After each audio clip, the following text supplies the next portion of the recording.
IPL league matches ഒക്കെ അങ്ങനെ കഴിഞ്ഞു. ഇനി കലാശക്കൊട്ട്. So 4 teams, Royal Challengers Bangalore, GT, Sunrisers Hyderabad and Rajasthan Royals. So 4ാമത്തെ പൊസിഷന് വേണ്ടിയിട്ട് വൻ ഫൈറ്റ് തന്നെയായിരുന്നു. കുറച്ച് ദിവസമായിട്ട് നമുക്ക് അത് കാണായിരുന്നു. കുറെ കളി തോറ്റ പഞ്ചാബ് അങ്ങനെ ഒരു കളി ജയിച്ച് 15 പോയിന്റില് ഏകദേശം ക്വാളിഫൈ ആയി പറഞ്ഞ് നിൽക്കുന്ന സമയത്ത് RR കൊടുത്തു അടി. പണി പറ്റിച്ചത് മുംബൈ ഇന്ത്യൻസ് ആണ്. ആരെ വേണമെങ്കിൽ മുംബൈയെ നമ്പക്കൂടാതെ. മുംബൈ നല്ല അലവലാതി കളി കളിച്ചിട്ട് അങ്ങോട്ട് തോറ്റു കൊടുത്തു. RR അങ്ങനെ കയറി. സോ അവിടെ വേറൊരു ടീം ഉണ്ടായിരുന്നു, എങ്ങനെയെങ്കിലും DC ഒക്കെ പൊട്ടിച്ച് നല്ലൊരു റൺ റേറ്റിൽ അങ്ങോട്ട് കയറാൻ പറഞ്ഞിട്ട് KKR ഇരിക്കുന്നുണ്ടായിരുന്നു. പറഞ്ഞിട്ട് കാര്യമില്ല.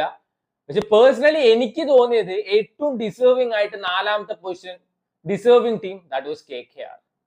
കാരണം ആ ടീമിന് 1 പോയിന്റ് ആയിരുന്നു IPL പകുതി ആവണ സമയത്ത്. അത് മഴ കാരണം പ്രകൃതി ദാനം ചെയ്ത 1 പോയിന്റ്. അവിടുന്ന് അവരിപ്പോ 13 പോയിന്റ്, 13 കളി 13 പോയിന്റ്, മറ്റേ ഈ കളി കഴിഞ്ഞിട്ടില്ല. അങ്ങനെ വന്ന് അവര് നിൽക്കേണ്ടി വെച്ചാ they definitely deserved a spot.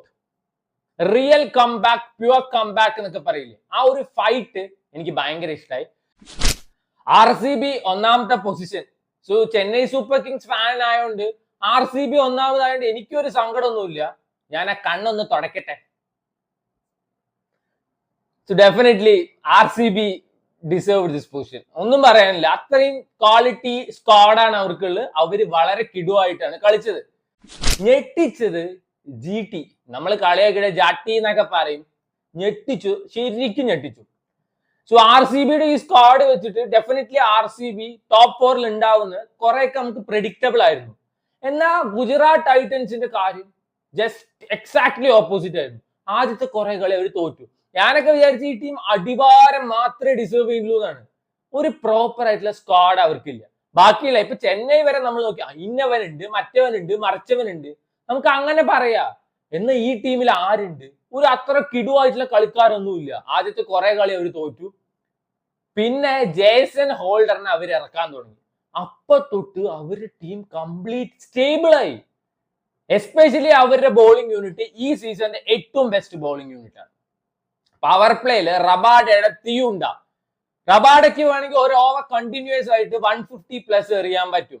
At the same time സിറാജിന് പവർ പ്ലേയിൽ വിക്കറ്റ് എടുക്കാൻ പറ്റും. പോരെ, ജേസൺ ഹോൾഡറിന് മിഡിൽ ഓവേഴ്സ് വൃത്തിക്ക് ചെയ്യാൻ പറ്റും. ഇനീഷ്യലി അടി കൊണ്ട് തിരിഞ്ഞുണ്ടായിരുന്ന റാഷിദ് ഖാൻ ഇപ്പൊ പ്രൈം പോലെയാണ് പല കളിയിലും ബോൾ ചെയ്യണത്. അവരുടെ ബോളിംഗ് യൂണിറ്റ് ഭയങ്കര സ്ട്രോങ് ആണ്.